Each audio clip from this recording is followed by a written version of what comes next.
I'm just taking your picture. Go ahead. Okay. My hair. The natural, the nice one. Thank you.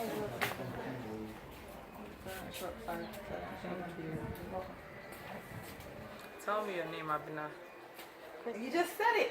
No, Abina, I want to know the other name. Okay. Okay, let's see. Okay. And just look over at over here. This way. Okay. Yeah. Okay. I heard about Challenging Heights through our former shelter managers. Linda, she used to be here, like she just left. She told my sister about what she does, and my sister knows I love children. So she told me there is a good way you could combine your passion with work. At that time, I was working with a consultancy firm. I was like, really? I can help children and then still work at the same time? And she said, yes.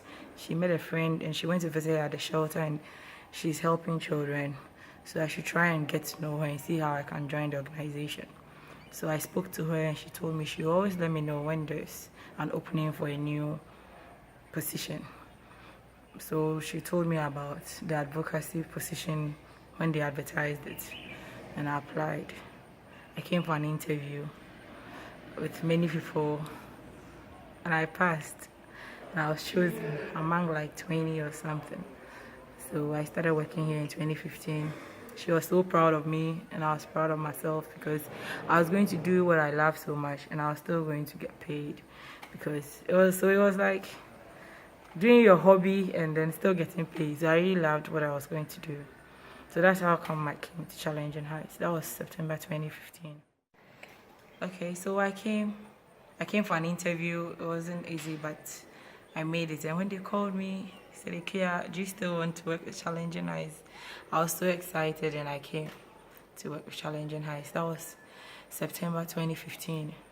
I was with this consultancy firm and I resigned and I came to join Challenging Heights since then. Yeah.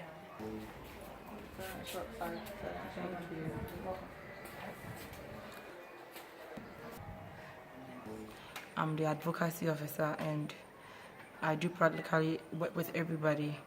I advocate for livelihood, I advocate for the children, that's the school. I work with the shelter, I also work with the rescue team. Sometimes I partake with the rescue. I also help with livelihood. I advertise what they've done, communicate it out to people sometimes, and I also work on child rights mostly. Basically, I mostly work with the government agencies like the Ministry of Gender and Children Affairs, and then guidance and counseling. Currently, I'm working on a project about better discipline for Ghanaian children. That's trying to eradicate corporal punishment from the schools in Ghana. We've been able to achieve that in our school, but we also want the whole Ghana people, the Ghanaian people, to also try and do the same. So we wrote this research based on the outcomes of our results. Even though we are not caning or using corporal punishment, our students are doing well, so we wrote a research out of that. And we've been trying to send it out to the whole Ghana.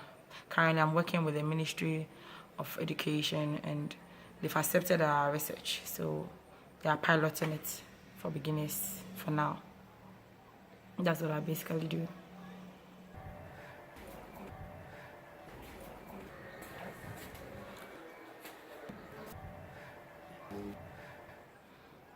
Okay, within Winneba, we are close to them, so we see rescue children come here, start schooling, and then their lives get changed.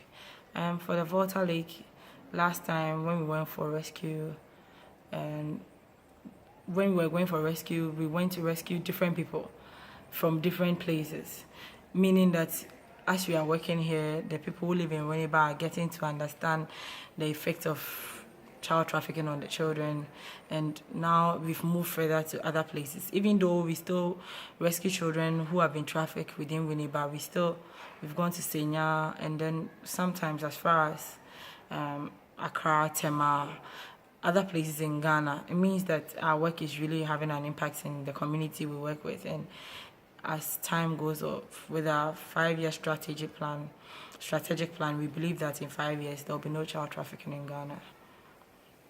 Thank you.